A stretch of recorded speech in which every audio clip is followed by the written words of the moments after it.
Սուշնչառական վարակների ակտիվացումը դեռևս չի խաթարել Վանաձորի Մեսրոբ Մաշտոցի անվան թիվ 15 հիմնական դպրոցի կրթական պրոցեսը։ Դպրոց հաճախող 430 աշակերտից բացակայր 39։ Առավոտյան մենք կանգնում ենք մուտքի մոտ, ընդունում ենք բոլոր աշակերտներին, ֆիլտրում ենք, եթե հիվանդ են, տանում ենք բուժկետ, բողոքները լսելով, ջերմությունը չափում ենք ծնողի հետ, դասղեկի հետ, ուղարկում ենք տուն։ Չենք թողնում, որ վարակը տարածվի։ Թուլություն են ունենում, բողոքում են փորացավերից, գլխացավից։ Տարականները ավելի քիչ են գալիս դպրոց, եթե հիվանդ են, ծնողները չեն ուղարկում։ Մեծ տարիքում գալիս են, կա որ 6-րդ, 4-րդ դասարան, 9-րդ դասարան։ Սուշնչառական վարակներն այս շրջանում ակտիվ փուլում են, այն արագ տարածվում է հատկապես մանկապարտեզներում, դպրոցներում, հանրային վայրերում։ Շրջանառվում են ռինովիրուսի, բոկավիրուսի, ադենովիրուսների, պարագրիպի հարուցիչներ, կորոնավիրուսային հիվանդության հարուցիչներ, նաև գրիպի ատեսակի վիրուսը։ Սուշնչառական վարակների ակտիվացման պատկեր նկատում են նաև պոլիկլինիկաներում։ Նախորդ տարվա դեկտեմբեր ամսվա հետ համեմատած այս տարի թվերը ավելի բարձր են։ Պոլիկլինիկայի կտրվածքով դեկտեմբեր ամսվա ընթացքում արձանագրվել են ՍՇՀ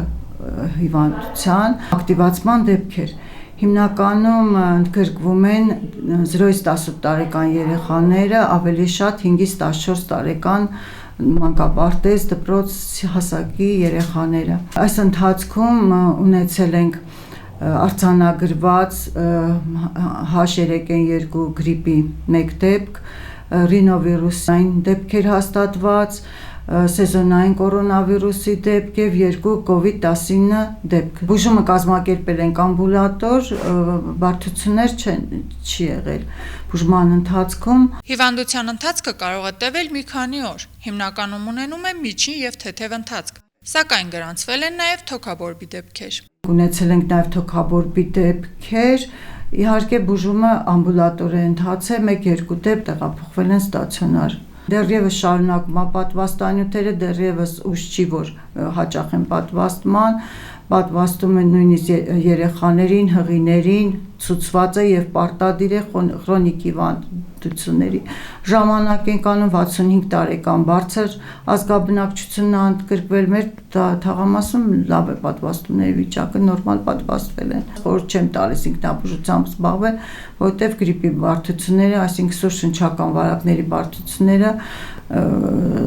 շատ ավելի ծանր ընթացքով կարող են գնալ ընդհանուր միջև մահվան դեպքերի։ Հիվանդներին խորհուրդ է տրվում մնալ տանը, հնարավորինս շատ հեղուկներ օգտագործել, հաճախակի օդափոխել փակ տարածքները, պահպանել հազի եւ փռշտալու կանոնները, հագնվել եղանակին համահունչ եւ հետեւել անձնական հիգիենային։ Աշխեն Սուքիասյան, Հայկ Վարդանյան, Թղթապանակ։